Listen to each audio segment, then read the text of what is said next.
Whether you're struggling to adjust after a layoff, feeling unsure under the pressure of a major investment, facing the challenges of midlife, or overwhelmed by the loss of a loved one, remember, you are not alone.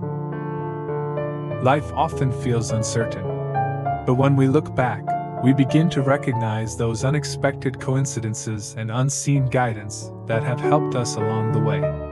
Even when we couldn't see it, an invisible force was always walking with us.